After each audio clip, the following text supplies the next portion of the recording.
Hi ಎಲ್ಲರಿಗೂ welcome back to my YouTube channel. So ಎಲ್ಲರಿಗೂ ಶುಭ ದಿನ. ನಾನಿವತ್ತು ನನ್ನ ವ್ಲಾಗ್ನ ಬೆಳಗ್ಗೆ ಜಾವ 5 ಗಂಟೆಯಿಂದ ಸ್ಟಾರ್ಟ್ ಮಾಡ್ತಿದ್ದೀನಿ. ಸ್ನಾನ ಮಾಡಿ ಬಂದು ಇವತ್ತಿನ ವಿಡಿಯೋದಲ್ಲಿ 2 ಥರ ವಿಷಯಗಳನ್ನ ನಿಮಗೆ ತಿಳಿಸೋಕ್ಕೆ ಇಷ್ಟಪಡ್ತೀನಿ. ಒಂದು, ನಿಮ್ಮ ಫ್ಯಾಮಿಲಿಯಲ್ಲಿ ಏನೇ ಥರ ಫೈನಾನ್ಷಿಯಲ್ ಪ್ರಾಬ್ಲಮ್ ಇದ್ರೂ ಶುಕ್ರವಾರ ದಿನ ಯಾವ ಪೂಜೆನ ಮಾಡಬೇಕು ಅಂತ ತಿಳಿಸ್ತಾ ಇದ್ದೀನಿ. ಇನ್ನೊಂದು, ಯಾರೇ ಶುಗರ್ ಪೇಷಂಟ್ ಆಗಿರಲಿ, BP ಪೇಷಂಟ್ ಆಗಿರಲಿ, ಅವರಿಗೆ ಯಾವ ಥರ ಫುಡ್ ತಿಂದರೆ ಎಷ್ಟಾಗುತ್ತೆ, ಅವರಿಬ್ಬರೇ ಅಂತ ಅಲ್ಲ, ಎಲ್ಲರೂ ಕೂಡ ಆ ರೆಸಿಪಿನ ಯೂಸ್ ಮಾಡಿ ಡೈಲಿ ತಿನ್ನೋದ್ರಿಂದ ಅವರಿಗೆ ಯಾವ ಥರ ಹೆಲ್ತ್ ಕಂಟ್ರೋಲ್ ಆಗುತ್ತೆ ಅಂತ ತಿಳಿಸಿದ್ದೀನಿ. ನೀವು ವಿಡಿಯೋನ ಕೊನೆವರೆಗೆ ನೋಡಿ, ಸೊ ದ್ಯಾಟ್ ನಿಮಗೆ ಅದರಿಂದ ಏನು ಯೂಸಸ್ ಆಗುತ್ತೆ, ಯಾವ ಥರ ಯೂಸ್ ಮಾಡಬೇಕು, ಯಾವಾಗ ಅದನ್ನು ಮಾಡಬೇಕು. ಸೊ ಇವಾಗ ನಾನು ಪೂಜೆಯನ್ನು ಸ್ಟಾರ್ಟ್ ಮಾಡ್ತಿದ್ದೀನಿ. ಆ ಪೂಜೆ ಮಾಡೋಕ್ಕೆ ನಾನು ಒಂದು ತಟ್ಟೆನ ತಗೊಂಡಿದ್ದೀನಿ, ಮಣ್ಣಿನ ತಟ್ಟೆ. ಅದಕ್ಕೆ 2 ಮಣ್ಣಿನ ದೀಪಗಳನ್ನ ತಗೊಂಡಿದ್ದೀನಿ. ಈ ಪೂಜೆ ಮಾಡೋದ್ರಿಂದ ಖಂಡಿತ ನಿಮ್ಮ ಮನೆಯಲ್ಲಿ ದುಡ್ಡಿನ ಸಮಸ್ಯೆ ಆಗಲಿ, ಫೈನಾನ್ಷಿಯಲಿ ಪ್ರಾಬ್ಲಮ್ ಇದ್ದರೆ, ಏನಾದರೂ ನೆಗೆಟಿವ್ ಎನರ್ಜಿ ಏನೇ ಇದ್ರೂ ಕೂಡ ಸಾಲ್ವ್ ಆಗುತ್ತೆ. ಹಳ್ಳುಪ್ಪನ್ನ ಯೂಸ್ ಮಾಡೋದೇ ನೆಗೆಟಿವ್ ಎನರ್ಜಿನ ರಿಡ್ಯೂಸ್ ಮಾಡೋಕ್ಕೆ. ಹಂಗಂತ ನೆಗೆಟಿವ್ ಎನರ್ಜಿ ಇದೆ ಅಂತ ಅಲ್ಲ, ಇದನ್ನು ನೀವು ಯೂಸ್ ಮಾಡಿ. ನಾನು ಇಲ್ಲಿ ಸ್ವಲ್ಪ ಹಾಲನ್ನ ತಗೊಂಡಿದ್ದೀನಿ. ಹಾಲಿಗೆ ಸ್ವಲ್ಪ ಅರಿಶಿಣವನ್ನು ಹಾಕಿ ಮಿಕ್ಸ್ ಮಾಡಿ ನಾನು ಮಣ್ಣಿನ ದೀಪಕ್ಕೆ ಮತ್ತು ತಟ್ಟೆಗೆ ಲೇಪನ ಮಾಡ್ತಾಯಿದ್ದೀನಿ. ಅದನ್ನು ಫ್ರಂಟು ಮಾಡ್ಕೋಬೇಕು, ಮುಂದಗಡೆನೂ ಮಾಡ್ಕೋಬೇಕು, ಮತ್ತು ಹಿಂಬದಿ ಕೂಡ ಹಾಲು ಮತ್ತು ಅರಿಶಿಣ ಮಿಕ್ಸ್ ಮಾಡಿರೋದನ್ನು ನಾನು ಮಿಕ್ಸ್ ಮಾಡಿಕೊಂಡು ಎಲ್ಲ ಕಡೆ ಕ್ಲೀನಾಗಿ ಸವರ್ಕೋತಾ ಇದ್ದೀನಿ. ಸೊ ಇದನ್ನು ಸವರೋದ್ರಿಂದ ಲಕ್ಷ್ಮಿಗೆ ಅರಿಶಿಣ ಮತ್ತು ಹಾಲು ತುಂಬ ಶ್ರೇಷ್ಠವಾಗಿರುತ್ತೆ. ಸೊ ಅದನ್ನು ಸವರಿ ನಾವು ಪೂಜೆ ಮಾಡೋದ್ರಿಂದ ಅದು ತುಂಬ ಒಳ್ಳೆಯದಾಗುತ್ತೆ. ನೀವು ಇದ್ರ ಬಗ್ಗೆ ತಿಳಿದಿಲ್ಲ ಅಂತಂದರೆ ದೊಡ್ಡವರನ್ನ ಕೇಳಿ ತಿಳ್ಕೊಳ್ಳಿ. ಸೊ ಇದನ್ನು ಮಾಡೋದ್ರಿಂದ ಖಂಡಿತ ಒಳ್ಳೆಯದಾಗುತ್ತೆ. ನೀವು ಇಷ್ಟೇ ದಿನ ಮಾಡಬೇಕಂತೇನಿಲ್ಲ. 3 ವಾರ ಅಥವಾ 6 ವಾರ ಅಥವಾ 9 ವಾರ ಈ ಥರ ದೇವರಿಗೆ ಹೇಳಿಕೊಂಡು ಬೆಳಗ್ಗಿನ ಜಾವ ಬ್ರಾಹ್ಮಿ ಮುಹೂರ್ತದಲ್ಲಿ ಸೂರ್ಯ ಉದಯಿಸೋಕ್ಕಿಂತ ಮುಂಚೆನೇ ಮಾಡಬೇಕು. ಅಂದರೆ 4:15 6 ಗಂಟೆ ಒಳಗಡೆ ಈ ಪೂಜೆನ ಮಾಡಿ ಮುಗಿಸ್ಬೇಕಾಗಿರುತ್ತೆ. ಸೊ ಇದೇ ಥರ ನಾನು ಹೇಗೆ ಪ್ಲೇಟ್ಗೆ ಹಾಕ್ಕೊಂಡೆ ಅದೇ ಥರ ನಾನು ದೀಪಗಳಿಗೂ, ಮಣ್ಣಿನ ದೀಪಗಳಿಗೂ ಕೂಡ ಹಾಕೋತಾ ಇದ್ದೀನಿ. ಮುಂಚೆ ಇದು ಮಾಡೋಕ್ಕಿಂತ ಮುಂಚೆ ನಾನು ಹುಣಸೆ ಹಣ್ಣಿನಿಂದ ದೀಪ ಮತ್ತು ಪ್ಲೇಟ್ ಏನಿದೆ ತಂದಾದಮೇಲೆ ತೊಳೆದು ಇಟ್ಕೊಂಡಿರ್ತೀನಿ. ಸೊ ಈ ದೀಪ ಕೂಡ ಎರಡನ್ನೂ ಅರಿಶಿಣದಿಂದ ಲೇಪನ ಮಾಡಾದಮೇಲೆ ಏನು ಮಾಡಬೇಕು ಅಂತಂದರೆ ಆ ತಟ್ಟೆ ಏನಿದೆ, ಮಣ್ಣಿನ ತಟ್ಟೆ, ಅದಕ್ಕೆ ಹಳ್ಳುಪ್ಪನ್ನು ತಗೋಬೇಕು. ಹಳ್ಳುಪ್ಪು ಅಂತಂದರೆ ಅದನ್ನು ನಾವು ಯೂಸ್ ಮಾಡಿರಬಾರ್ದು. ಅದಕ್ಕೇ ಒಂದು ಪ್ಯಾಕೆಟ್ ಅಂತನ ಎತ್ತಿಟ್ಟು ಅದನ್ನು ನಾವು ಯೂಸ್ ಮಾಡ್ಕೋಬೇಕು. ಸೊ ಈ ದೀಪ ಮಾಡೋದ್ರಿಂದ ಏನು ಯೂಸು ಅಂತ ಎಲ್ಲರಿಗೂ ನಾನು ಇವಾಗ ಹೇಳ್ದೆ ಅಲ್ವಾ. ಸೊ ಇದನ್ನು ಅಷ್ಟೇ ಶ್ರದ್ಧೆ ಭಕ್ತಿಯಿಂದ ಮಾಡಬೇಕಾಗಿರುತ್ತೆ. ಬೆಳಗ್ಗೆ ಎದ್ದು ಸ್ನಾನ ಮಾಡಿ ಮಡಿ ಬಟ್ಟೆ ಉಟ್ಟು ನಾವು ಪೂಜೆನ ಮಾಡಬೇಕಾಗಿರುತ್ತೆ. ಸೊ ಮತ್ತು ಇದನ್ನು ಬೆಳಗಿನ ಜಾವನೇ ಮಾಡಬೇಕು ಖಂಡಿತವಾಗ್ಲೂ. ಅದಕ್ಕೆ ಸೂರ್ಯ ಉದಯಿಸಿದ ಮೇಲೆ ಮಾಡಿದರೆ ಯಾವುದೇ ಥರ ಯೂಸ್ ಇರೋದಿಲ್ಲ. ಸೊ ಇವಾಗ ನಾನೇನು ಮಾಡ್ತಿದ್ದೀನಿ, ಉಪ್ಪನ್ನು ಆ ತಟ್ಟೆಗೆ ಹಾಕೋತಾ ಇದ್ದೀನಿ. ತಟ್ಟೆಯಲ್ಲಿ 3/4 ಭಾಗ ಉಪ್ಪನ್ನು ನಾವು ಹಾಕೋಬೇಕು. ಸೊ 3/4 ಭಾಗ ಉಪ್ಪನ್ನು ಹಾಕ್ಕೊಂಡು ಹಾಕೋಕ್ಕಿಂತ ಮುಂಚೆ 4 ಕಡೆಗೆ ಕುಂಕುಮವನ್ನು ಹಚ್ಕೋತಿದ್ದೀನಿ. ತಟ್ಟೆಗೆ ಮತ್ತು ದೀಪಕ್ಕೆ 4 ಕಡೆ ಕುಂಕುಮನ ಹಚ್ಕೋತಾ ಇದ್ದೀನಿ. ಅರಿಶಿಣ ಹಚ್ಚಾದಮೇಲೆ 4 ಸೈಡಿಗೆ ನಾನು ಕುಂಕುಮವನ್ನು ಹಚ್ಕೋತಾ ಇದ್ದೀನಿ. ಇದನ್ನು ಖಂಡಿತ ನೀವು ಒಂದ್ಸರಿ ಮಾಡಿ. ನಿಮ್ಗೆ ಏನು ಅನಿಸುತ್ತೆ ನೋಡಿ, ಬೆಳಗ್ಗೆ ಎದ್ದೇಳೋಕ್ಕೆ ಕಷ್ಟ ಅನ್ನಿಸ್ಬೋದು, ಆದರೆ ಒಂದ್ಸಲ ಎದ್ಮೇಲೆ ನಿಜ ಆ ಥರ ಫೀಲ್ ಆಗೋದಿಲ್ಲ. ಅದು ಅಲ್ಲದೆ ಇವಾಗ ಒಳ್ಳೆ ಟೈಮು ನಡೀತಾ ಇರೋದ್ರಿಂದ ಈ ಟೈಮಲ್ಲಿ ಮಾಡಿದ್ರೆ ನಿಮಗೂ ತುಂಬ ಒಳ್ಳೆಯದಾಗುತ್ತೆ. ಸೊ ನಾನು ಇವಾಗ ಉಪ್ಪನ್ನು 3/4 ಭಾಗ ತಟ್ಟೆಗೆ ಹಾಕೋತಾ ಇದ್ದೀನಿ. 3/4 ಭಾಗ ತಟ್ಟೆ ಇಟ್ಟಾದಮೇಲೆ ಫಸ್ಟು ಒಂದು ದೀಪನ ಮಧ್ಯಕ್ಕೆ ಇಡಬೇಕು. ಮಧ್ಯಕ್ಕೆ ಒಂದು ದೀಪ ಇಟ್ಟಾದಮೇಲೆ ನಾನು ಅಕ್ಷತೆಯನ್ನು ರೆಡಿ ಮಾಡಿ ಇಟ್ಕೊಂಡಿದ್ದೆ. ಆ ಅಕ್ಷತೆಯನ್ನು ಸ್ವಲ್ಪನ ಫಸ್ಟು ಇರೋ ದೀಪಕ್ಕೆ ಹಾಕ್ತೀನಿ. ಅದರ ಮೇಲೇ ಇನ್ನೊಂದು ದೀಪವನ್ನು ನಾವು ಇಡಬೇಕಾಗತ್ತೆ. ಈ ದೀಪ ಇಟ್ಟಾದಮೇಲೆ ಇದನ್ನು ಖಂಡಿತವಾಗಿ ಕೇಳಿಸ್ಕೊಳ್ಳಿ, ನಾವು 2 ಬತ್ತಿಯನ್ನು ಯೂಸ್ ಮಾಡಬೇಕು. ಬತ್ತಿಯಲ್ಲೂ ಕೂಡ ಅಷ್ಟೇ ಹಸಿ ನೂಲಲ್ಲಿ ಯೂಸ್ ಮಾಡಬಾರ್ದು, ಹತ್ತಿಯಿಂದ ಯೂಸ್ ಮಾಡಿರೋ ಬತ್ತಿನ ನಾವು ಯೂಸ್ ಮಾಡಬೇಕು. 2 ಬತ್ತಿನ ಯೂಸ್ ಮಾಡಬೇಕು. ಮತ್ತು ಲಕ್ಷ್ಮೀ ದೇವಿಗೆ ಕೆಂಪು ಹೂವು ಮತ್ತು ವೈಟ್ ಹೂವು ಅಂದರೆ ತುಂಬ ಪ್ರೀತಿ. ಸೊ ಅದಕ್ಕೆ ಕೆಂಪು ಹೂವು ಮತ್ತು ಬಿಳಿ ಹೂವನ್ನು ಯೂಸ್ ಮಾಡೋಕ್ಕೆ ಟ್ರೈ ಮಾಡಿಬಿಟ್ಟು ಅದಕ್ಕೆ ಹೂವು ಹಾಕಿದ್ಮೇಲೆ ನಿಮ್ಮ ಹತ್ರ ಸಪೋಸ್ ಇಲ್ಲ ಅಂತಂದರೆ ತೊಂದರೆ ಇಲ್ಲ, ನೀವು ಬೇರೆ ಹೂವನ್ನು ಹಾಕ್ಬೋದು. ದೇವರು ಹೇಳಿದ ಆಮೇಲೆ ಕೆಲವರು ಅನ್ಕೋತಾರೆ ಎಣ್ಣೆ ಹಾಕ್ಬೋದು ಅಂತ. ನಾನು ತುಪ್ಪ ಹಾಕ್ತಿದ್ದೀನಿ. ಎಣ್ಣೆನಾದರೂ ಹಾಕ್ಬೋದು ಅಥವಾ ತುಪ್ಪ ಆದರೂ ಹಾಕ್ಬೋದು. ದೇವ್ರ ಕಡೆ ತಿರುಗಿಸಿ ಈ ಕಡೆಗೆ ಲಕ್ಷ್ಮೀ ದೇವಿನ ನಾವು ಪ್ರಾರ್ಥನೆ ಮಾಡ್ಕೋಬೇಕು. ಸೊ ನಿಮ್ಮಲ್ಲಿ ಮನಸ್ಸಲ್ಲಿ ಏನೇನಿದೆ ಅದನ್ನೆಲ್ಲ ಕೇಳಿಕೊಂಡು ದೇವ್ರ ಮುಂದೆ ಇಟ್ಟು ಅದಕ್ಕೆ ಪೂಜೆ ಮಾಡಬೇಕು. ಮತ್ತು ಅದಕ್ಕೆ ಏನು ಮಾಡಬೇಕಂದ್ರೆ ನೈವೇದ್ಯ ಅಂತ ಹೇಳಿ ಒಂದು ಸ್ವೀಟ್ ಆದರೂ ಮಾಡ್ಬೋದು ಅಥವಾ ಒಂದು ಹಣ್ಣಾದರೂ ಇಡ್ಬೋದು, ಏನಾದ್ರೂ ಓಕೆ. ಅದಕ್ಕೆ ನೈವೇದ್ಯವನ್ನು ಮಾಡಬೇಕಾಗುತ್ತೆ. ಸೊ ನೈವೇದ್ಯ ಎಲ್ಲ ಮಾಡಾದಮೇಲೆ ಕೊನೆಯದಾಗಿ ಅದಕ್ಕೆ ತುಪ್ಪದ ಆರತಿಯನ್ನು ಮಾಡಬೇಕು. ಸೊ ತಾಯಿಗೆ ಲಕ್ಷ್ಮೀ ದೇವಿಗೆ ತೃಪ್ತಿ ಆಗೋದಿಲ್ಲ ಅಂದರೆ ನಾವು ತುಪ್ಪದ ದೀಪನ ಹಾಕಿ ದೇವರಿಗೆ ಪೂಜೆ ಮಾಡಿದಾಗ ದೇವರಿಗೆ ತುಂಬ ಪ್ರೀತಿ ಆಗುತ್ತೆ. ನಾನು ಎಲ್ಲ ಪೂಜೆ ಎಲ್ಲ ಮುಗಿಸಿ ನಾನು ಇವಾಗ ಕಿಚನ್ಗೆ ಬಂದಿದ್ದೀನಿ. ಇವಾಗ ಇನ್ನೂ ಬೆಳಕೆ ಆಗಿಲ್ಲ ಕೂಡ ಬ್ರೇಕ್ಫಾಸ್ಟ್ ಮಾಡೋಕ್ಕೆ ಖಂಡಿತ ಆಗೋದಿಲ್ಲ. ನಾವಿರೋದು ಮನೇಲಿ ಇಬ್ಬರು. ಸೊ ನಾನು ಏನೇ ಇದ್ರೂ 8 o'clockಗೆ ಬ್ರೇಕ್ಫಾಸ್ಟ್ ಮಾಡ್ತೀನಿ. ಬಿಕಾಸ್ ನಾವು ತಿನ್ನೋದೇನಿದ್ರು 9:30 ಆಗುತ್ತೆ. ಸೊ ಈಗ ನಾನು ಮಾಡಿ ಕೂಡ ಅದು ಯೂಸ್ ಇಲ್ಲ ಇಷ್ಟು ಬೇಗ ಮಾಡಿ. ಸೊ ಅದಕ್ಕೆ ನಾನು ಸ್ವಲ್ಪ ಕುಡಿಯೋದಕ್ಕೆ ಬಿಸಿನೀರನ್ನ ಇಟ್ಕೊಳ್ತಾ ಇದ್ದೀನಿ. ವಿಡಿಯೋದಲ್ಲಿ ನಾನು ಸ್ಕಿನ್ ಕೇರ್ ಹೇಗೆ ಮತ್ತು ಹೇರ್ ಕೇರ್ ಹೇಗೆ ಮತ್ತು ನಾನು ಒಂದು ಮನೆಯಲ್ಲೇ ಸ್ಕ್ರಬ್ನ ಮಾಡ್ಕೊಳ್ಳೋದು ಫೇಸ್ಗೆ ಮತ್ತು ಬಾಡಿಗೆ ಹೇಗೆ ಅಂತ ತಿಳಿಸ್ಕೊಡ್ತೀನಿ. ಖಂಡಿತ ವೆಯ್ಟ್ ಮಾಡ್ತಾಯಿದ್ದೀನಿ. ಸ್ವಲ್ಪ ಶುಂಠಿ ಮತ್ತು ಸ್ವಲ್ಪ ಜೀರಿಗೆ ಹಾಕ್ತಾಯಿದ್ದೀನಿ ಮತ್ತು ಸ್ವಲ್ಪ ಅದಕ್ಕೆ ಚಿಯಾ ಸೀಡ್ನ ಯೂಸ್ ಮಾಡ್ತಾಯಿದ್ದೀನಿ. ಬಿಕಾಸ್ ಎವ್ರಿ ಡೇ ಬಂದೇ ಕುಡಿದ್ರೆ ನಮಗೂ ಕೂಡ ಬೋರ್ ಆಗುತ್ತೆ ಅಲ್ವಾ. ಬಿಸಿನೀರು ಜೊತೆಗೆ ಸ್ವಲ್ಪ ಏನಾದರೂ ಹೆಲ್ತಿಯಾಗಿ ಯೂಸ್ ಮಾಡಿಕೊಂಡ್ರೆ ಕುಡಿಯೋದಕ್ಕೂ ಚೆನ್ನಾಗಿರುತ್ತೆ.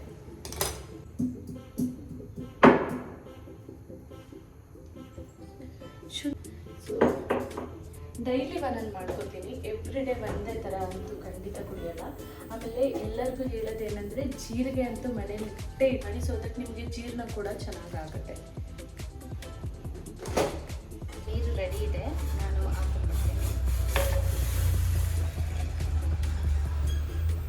ಲೆಮನ್ ನಿಮ್ಮ ಚಾಯ್ಸ್, ಹಾಕೋಬೋದು ಅಂದರೆ ಹಾಕೋಬೋದು. ನಾನು ಎಲ್ಲ ಆದಮೇಲೆ ನನ್ನದು ಬಾಲ್ಕನಿಗೆ ಬರ್ತೀನಿ.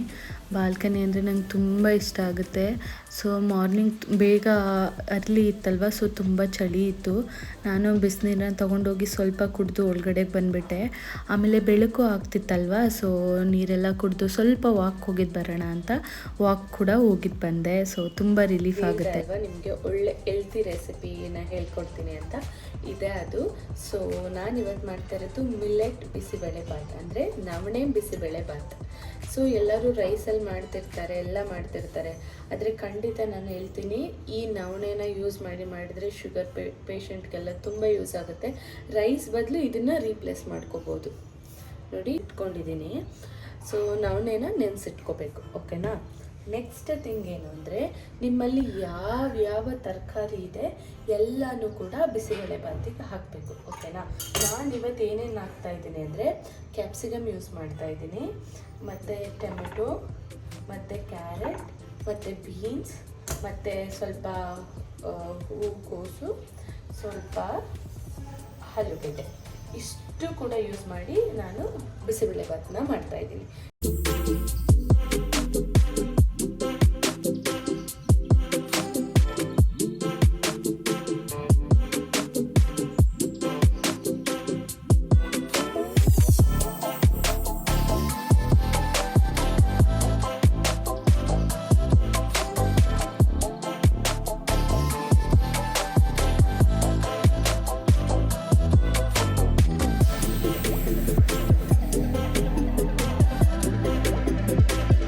ಅದನ್ನು ಮಾಡೋದಕ್ಕೆ ಇಡ್ತಾ ಇದ್ದೀನಿ.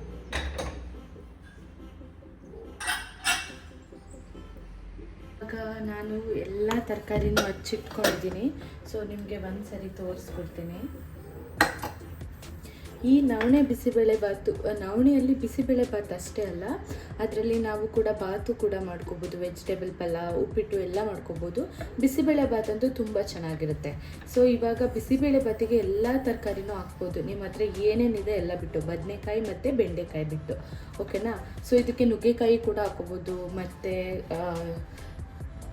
ಗೆಡ್ಡೆಕೋಸು ಕೂಡ ಹಾಕೋಬೋದು, ಎಲ್ಲ ಹಾಕೋಬೋದು. ನನ್ನ ಹತ್ರ ಏನಿತ್ತು ಅದನ್ನು ನಾನು ಇವತ್ತು ಹಾಕ್ಕೊಂಡಿದ್ದೀನಿ. ಟೊಮೊಟೊ, ಹಸಿ ಬಟಾಣಿ ಬೇಕು, ಮತ್ತು ಸ್ವಲ್ಪ ಸಣ್ಣ ಈರುಳ್ಳಿ ಬೇಕು. ಸಣ್ಣ ಈರುಳ್ಳಿ ಇಲ್ಲ ಅಂದರೆ ಇಟ್ಸ್ ಓಕೆ, ಬಟ್ ಮಾಮೂಲಿ ಈರುಳ್ಳಿ ಕೂಡ ನೀವು ಹಚ್ಚಾಕೋಬೋದು. ಊಟದಲ್ಲಿ ಮಾಡಿದ್ರೆ ಒನ್ ಟೈಮ್ ಇಬ್ಬರಿಗೆ ತುಂಬ ಆಗುತ್ತೆ, ಹಾಗೆ ಇನ್ನೂ ಸ್ವಲ್ಪ ಮಿಕ್ಕೊಳ್ಳುತ್ತೆ ಕೂಡ. ಸೊ ಅದಕ್ಕೆ ನಾನು ಎಷ್ಟು ನಾನು ನವಣೆ ತಗೊಂಡಿದ್ದೆ ಅಷ್ಟೇ ಸೇಮ್ ನಾನು ಬೇಳೆನ ತಗೋತಾ ಇದ್ದೀನಿ. ಎರಡು ಸೇಮ್ ಪ್ರಮಾಣದಲ್ಲೇ ತಗೋಬೇಕು. ಅದಕ್ಕೆ ಇಷ್ಟು ನೋಡಿ, ಇಷ್ಟು ನೀರು ಹಾಕಿದ್ದೀನಿ. ಆನಿಯನ್ನ ಸೇರಿಸ್ತಾ ಇದ್ದೀನಿ, ಮತ್ತು ಹಸಿ ಬಟಾಣಿ ಮತ್ತು ತರಕಾರಿ ಏನಿದೆ ಅದನ್ನು ಕೂಡ ಸೇರಿಸ್ಕೊತಾ ಇದ್ದೀನಿ. ಸ್ವಲ್ಪ ಉಪ್ಪು ಹಾಕೋತಾ ಇದ್ದೀನಿ, ಬೇಕಾದರೆ ಆಮೇಲೆ ಸೇರಿಸ್ಕೋಬೋದು. ಸ್ವಲ್ಪ ಅಡಿಗೆ ಅರಿಶಿನ ಹಾಕೋತಾ ಇದ್ದೀನಿ. 2 ವಿಷಲ್ನ ಕೂಗಿಸಕ್ಕೆ ಬಿಡಿ. ಅದಕ್ಕೆ ನಾನು 2 ವಿಷಲ್ ಮಾತ್ರ ಕೂಗಿಸ್ತಾ ಇದ್ದೀನಿ. ಸಪೋಸ್ ಏನಾದರೂ ನಿಮ್ಮ ನೀರು ಸ್ವಲ್ಪ ಗಟ್ಸಾಗಿದೆ, ಬೇಯ್ತಾ ಇಲ್ಲ ಬೇರೆ ಅಂದರೆ ನೀವು 3ರಿಂದ 4 ಕೂಗನ್ನ ಕೂಗಿಸ್ಕೋಬೋದು. ನಾನು 2 ಮಾತ್ರ ಕೂಗಿಸ್ಕೊತಾ ಇದ್ದೀನಿ. ಸೊ ಓಕೆ, ನೆಕ್ಸ್ಟ್ ಇವಾಗ ಅದು ವಿಷಲ್ ಆಗಿದೆ. ಓಪನ್ ಮಾಡೋಣ ಹೇಗಿದೆ, ಆಗಿದೆ, ಬೆಂದಿದೆ ಅಂತ. ಒಂದು ಸ್ವಲ್ಪ ತುಂಬ ಚೆನ್ನಾಗಿ ಆಗಿದೆ. ನೋಡಿ, ಸಪೋಸ್ ಯಾರಾದರೂ ಮನೇಲಿ ಚಿಕ್ಕ ಮಕ್ಕಳಿದ್ರೆ, ಅಂದರೆ 2 ವರ್ಷದ ಒಳಗಡೆ ಮಕ್ಕಳಿದ್ರೆ, ಇದು ನೋಡಿ ಹೀಗಿದೆ ಅಲ್ವಾ, ಇದನ್ನೇ ಕೂಡ ನೀವು ಅದಕ್ಕೆ ಇನ್ನೂ ಖಾರ ಮಿಕ್ಸ್ ಮಾಡಿದೆ ಮಕ್ಕಳಿಗೆ ಅದನ್ನು ಚೆನ್ನಾಗಿ ಮಸ್ತ್ ಬಿಟ್ಟು ಸಾಫ್ಟ್ ಮಾಡಿ ತಿನ್ನಿಸ್ಬೋದು. ಇದರಲ್ಲಿ ತುಂಬ ಪ್ರೋಟೀನ್ ಇರುತ್ತೆ. ಖಂಡಿತ ಇದನ್ನು ಟ್ರೈ ಮಾಡಿ. ನಲ್ಲಿ 2 ಸ್ಪೂನು ನಾನು ಪೌಡರ್ನ ತೊಗೊಂಡಿದ್ದೀನಿ. ಸೊ ಪೌಡರ್ನ ಡೈರೆಕ್ಟಾಗಿ ಹಾಕಿದ್ರೆ ಏನಾಗ್ಬಿಡುತ್ತೆ ಅಂದರೆ ಎಲ್ಲ ಗಂಟಾಗ್ಬಿಡುತ್ತೆ. ಅದಕ್ಕೆ ಫಸ್ಟೇ ನಾವು ಸ್ವಲ್ಪ ನೀರು ಹಾಕಿ ಒಂದು ತಿಕ್ ಕನ್ಸಿಸ್ಟೆನ್ಸಿಯಾಗಿ ರೆಡಿ ಮಾಡ್ಕೊತೀವಿ. ಇವಾಗ ಇದಕ್ಕೆ ನಾನು ಗ್ಯಾಸ್ ಸ್ಟವ್ ಆನ್ ಮಾಡ್ತೀನಿ. ಇದು ಜಸ್ಟ್ 10 ಮಿನಿಟ್ಸಲ್ಲಿ ನೀವು ಈ ಮಿಲೆಟ್ ವೆಜಿಟೇಬಲ್ ಬಾತ್ನ ಮಾಡ್ಕೋಬೋದು. ತುಂಬ ಅಂದರೆ ತುಂಬ ಚೆನ್ನಾಗಿರುತ್ತೆ. ಈಗ ನಾನು ಇದನ್ನು ತಿಂತಿದ್ದೀನಿ, ಸೊ ನನಗೆ ಮಾತ್ರ ಟೇಸ್ಟ್ ಗೊತ್ತಾಗುತ್ತೆ. ನಿಮಗೂ ಗೊತ್ತಾಗಬೇಕಂದ್ರೆ ನೀವು ಒಂದ್ಸಲಿ ಮನೇಲಿ ಮಾಡಿ ಟ್ರೈ ಮಾಡಿ. ಸೊ ಇವಾಗ ಮಾಡಿದ್ದೀನಿ. ಸೊ ಈಗ ಇದನ್ನು ಇಲ್ಲಿಗೆ ಹಾಕ್ತಾಯಿದ್ದೀನಿ. ಸ್ವಲ್ಪ ಚಿಲ್ಲಿ ಪೌಡರ್ ಇರುತ್ತೆ ಅಲ್ವಾ, ಸ್ವಲ್ಪ ಚಿಲ್ಲಿ ಪೌಡರ್ನ ಹಾಕ್ತೀವಿ. ರೆಡಿ ಆಗಿದೆ. ಇದನ್ನು ಜಾಸ್ತಿ ನಾವು ಗ್ಯಾಸ್ ಸ್ಟವ್ ಆನ್ ಮಾಡ್ಕೊಬಾರ್ದು, ಕಡಿಮೆನೇ ಕೊಡಬೇಕು. ಯಾಕಂದರೆ ತರಕಾರಿ ಎಲ್ಲ ಆಲ್ರೆಡಿ ತುಂಬ ಚೆನ್ನಾಗಿ ಬಂದಿದೆ. ಈಗ ನೋಡಿ, ಈ ಮಿಲೆಟಲ್ಲಿ ಜಾಸ್ತಿ ತರಕಾರಿ ಸಿಕ್ಕದಷ್ಟು ಕೂಡ ಅದು ತುಂಬ ಚೆನ್ನಾಗಿ ಬರುತ್ತೆ. ಇಲ್ಲಿಗೆ ಬಿಡಲಿಲ್ಲ ಅಂದರೆ ಖಂಡಿತ ಅದು ಚೆನ್ನಾಗಿ ಆಗೋದಿಲ್ಲ. ನಾನು ಹುಣಸೆ ಹಣ್ಣನ್ನು ಫಸ್ಟೇ ನೆನೆಸಿಟ್ಟಿದ್ದೆ. ಸೊ ಈಗ ಅದಕ್ಕೆ ಸ್ವಲ್ಪ ಹುಣಸೆ ಹುಳಿ ಅಂತ. ಖಾರ ತುಂಬ ಚೆನ್ನಾಗಿದೆ, ಹುಳಿ ಕೂಡ ಸರಿ ಇದೆ. ಬಟ್ ನಾನು ಫಸ್ಟೇ ಸ್ವಲ್ಪ ಮಾತ್ರ ಉಪ್ಪು ಹಾಕಿದ್ದೆ, ಬಿಕಾಸ್ ನೋಡ್ಕೊಂಡು ಹಾಕೊಳ್ಳೋಣ ನೆಕ್ಸ್ಟ್ ಟೈಮ್ ಅಂತ. ಇವಾಗ ನಾನು ಇನ್ನೊಂದು ಸ್ವಲ್ಪ ಉಪ್ಪು ಹಾಕ್ತಾ ಇದ್ದೀನಿ. ಸೊ ನೀವು ನೋಡಿ ಇದನ್ನು ಮಾಡ್ಕೊಳ್ಳಿ. ಸೊ ಇವಾಗ ಇದು ರೆಡಿ ಆಗಿದೆ ಆಯಿತಾ. ಸೊ ಇವಾಗ ಒಗ್ಗರಣೆಗೆ ನಾನು ಇಟ್ಟಿದ್ದೀನಿ, ಒಗ್ಗರಣೆ ಮಾಡಬೇಕು ಅದಕ್ಕೆ. ಸೊ ಈಗ ಇದು ಸಾಕು ಆಗಿರೋದು. ನಾನು ಇದು ಗ್ಯಾಸ್ ಸ್ಟವ್ ಕೂಡ ಆಫ್ ಮಾಡ್ತಾ ಇದ್ದೀನಿ. ಈಗ ಅದಕ್ಕೆ ನಾನು ಸ್ವಲ್ಪ ತುಪ್ಪ ಹಾಕ್ತಿದ್ದೀನಿ. ಗಟ್ಟಿಯಾಗಿತ್ತು, ಅದಕ್ಕೆ ಸ್ವಲ್ಪ ಕರಗಿಸಿ ಹಾಕ್ತೆ. ಈ ಬೌಲಲ್ಲಿ ಇತ್ತದು, ಅದಕ್ಕೆ ಸೊ ಸ್ವಲ್ಪ ತುಪ್ಪ ಹಾಕಿದ್ದೀನಿ. 1 ಸ್ಪೂನ್ ತುಪ್ಪ, 1 ಸ್ಪೂನ್ ಆಯಿಲ್. ಇಂಗು ಮತ್ತು ಜೀರಿಗೆನ ಆ್ಯಡ್ ಮಾಡಲೇಬೇಕು ಒಗ್ಗರಣೆಗೆ, ಓಕೆನಾ. ಇಂಗು ಮತ್ತು ಜೀರಿಗೆ, ಸಾಸಿವೆ ಸ್ವಲ್ಪ ಸ್ಲಿಮ್ಮಲ್ಲಿಟ್ಟು ಅದಕ್ಕೆ ಮೆಣಸಿ ಕಳ್ಳು ಮತ್ತು ಬೆಳ್ಳುಳ್ಳಿನ ಹಾಕೋತಾ ಇದ್ದೀನಿ. ಅದು ಸ್ವಲ್ಪ ಫ್ರೈ ಆದಮೇಲೆ ನಾನು ಕಡಲೆ ಬೀಜ ಕೂಡ ಹಾಕೋತಾ ಇದ್ದೀನಿ. ಇವಾಗ ಬಟಾಣಿ ಹಾಕಿರ್ತೀವಲ್ವ, ಅದು ಸಾಕಾಗಲ್ಲ. ಇದ್ರ ಜೊತೆಗೆ ಸ್ವಲ್ಪ ಕಡಲೆ ಬೀಜ ಕ್ರಿಸ್ಪಿನೆಸ್ ಬರೋದಕ್ಕೆ ನಾನು ಒಗ್ಗರಣೆಗೆ ಹಾಕೋತಾ ಇದ್ದೀನಿ. ತುಂಬ ಬೇಯಬಾರ್ದು. ಸೊ ಈಗ ರೆಡಿ ಇದೆ ಇದು. ಈಗ ಇದಕ್ಕೆ ಇದನ್ನು ಸರ್ವ್ ಮಾಡ್ಕೊಳ್ಳಿ. ಎಷ್ಟು ಟೇಸ್ಟಿಯಾಗಿ ಬಂದಿದೆ ಅಂತ. ಮಧ್ಯದಲ್ಲಿ ಬಟಾಣಿ ಮತ್ತು ಕಡಲೆ ಬೀಜ ಸಿಕ್ಕೋದ್ರಿಂದ ತುಂಬ ಚೆನ್ನಾಗಿರುತ್ತೆ. ಹಾಗೆ 2 ಮಿನಿಟ್ಸ್ ಇದನ್ನು ಮುಚ್ತೀನಿ. ಹಾಯ್, ಓಕೆ, ಇವಾಗ ಬಿಸಿಬೇಳೆ ಬಾತ್ ರೆಡಿ ಇದೆ. ಸೊ ನಾನು ಟೇಸ್ಟ್ ಮಾಡಿ ಹೇಗಿದೆ ಅಂತ ನಿಮ್ಗೆ ಹೇಳ್ತೀನಿ. ಸೊ ಇವಾಗ ನಾನು ಇದನ್ನು ಸರ್ವ್ ಮಾಡ್ಕೋತಾ ಇದ್ದೀನಿ. ನನಗೆ ವೆಜಿಟೇಬಲ್ಸ್ ಅಂದರೆ ತುಂಬ ಇಷ್ಟ ಆಗುತ್ತೆ. So I like vegetables.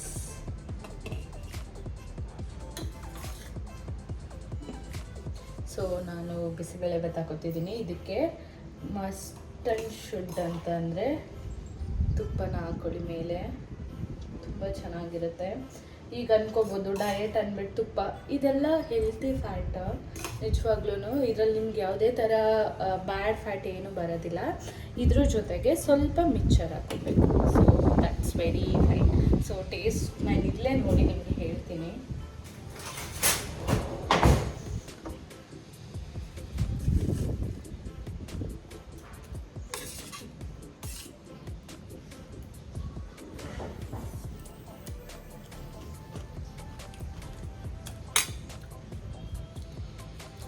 Really super. ನಿಜ ಟ್ರೈ ಮಾಡಿ, ನಾನು ಸುಳ್ಳು ಹೇಳ್ತಿಲ್ಲ. ನೀವು ಟ್ರೈ ಮಾಡಿ, ಚೆನ್ನಾಗಿಲ್ಲ ಅಂದರೆ ನನಗೆ ಕಮೆಂಟ್ ಮಾಡಿ, ಚೆನ್ನಾಗಿಲ್ಲ ಅಂತಲೇ ಹೇಳಿ. ಹಾಯ್, ಇವಾಗ ನಾನು ನನ್ನ ಬ್ಲಾಗ್ನ ಎಂಡ್ ಮಾಡ್ತಾ ಇದ್ದೀನಿ ಬಿಕಾಸ್ ಇದು ಒಂದು ಮಾರ್ನಿಂಗ್ ರುಟೀನ್ ಆಗಿತ್ತು. ಸೊ ಎವ್ರಿ ಫುಲ್ ನಾನು ನಿಮಗೆ ವಿಡಿಯೋ ತೋರಿಸ್ಬೇಕಂದ್ರೆ ಅದು ತುಂಬ ಲಾಂಗ್ ಆಗಿಬಿಡುತ್ತೆ. ಸೊ ನಾನು ಮಾರ್ನಿಂಗ್ 5 o'clock ಇವಾಗ ಆ್ಯಕ್ಚುಲಿ 9-10 ಆಗಿದೆ. ನಾನು ಇವಾಗ ಲಾಗಿನ್ ಮಾಡಬೇಕು. ಸೊ ವರ್ಕ್ ಒಂದ್ಸಲ ಸ್ಟಾರ್ಟ್ ಆದರೆ ನಾನು ನನ್ನ ಆ್ಯಕ್ಟಿವಿಟೀಸ್ ಎಲ್ಲ ತೋರ್ಸೋಕ್ಕಾಗೋದಿಲ್ಲ. ಸೊ ನಾನು ಇಲ್ಲಿಗೆ ನನ್ನ ಡೇಯನ್ನು ಎಂಡ್ ಮಾಡ್ತಾ ಇದ್ದೀನಿ. ನಿಮಗೆ ತುಂಬ ಯೂಸ್ಫುಲ್ ಆಗಿದೆ ಅನ್ಕೋತೀನಿ. ಒಂದು ರೆಸಿಪಿ, ಒಂದು ದೀಪ. ಸೊ ಯಾವತ್ತೂ ದೇವ್ರನ್ನ ಟ್ರಸ್ಟ್ ಮಾಡಿ, ತುಂಬ ಮಾಡದೇ ಇದ್ರೂ ಪರವಾಗಿಲ್ಲ, ಸ್ವಲ್ಪ ಆದರೂ ಮಾಡಿ, ಖಂಡಿತ ನಿಮಗೆ ಪೀಸ್ ಸಿಗುತ್ತೆ, ಏನಾದರೂ ಲೈಫಲ್ಲಿ ಚೇಂಜಸ್ ಆಗುತ್ತೆ ಅಂತ ಹೇಳೋಕ್ಕೆ ಇಷ್ಟಪಡ್ತೀನಿ. So please follow, like, share and comment, subscribe ಮಾಡಿ, ಶೇರ್ ಮಾಡಿ. ಸೊ ಏನೇ ಚೇಂಜಸ್ ಬೇಕಿದ್ರೂ ಖಂಡಿತ ಹೇಳಿ. See you then. Bye.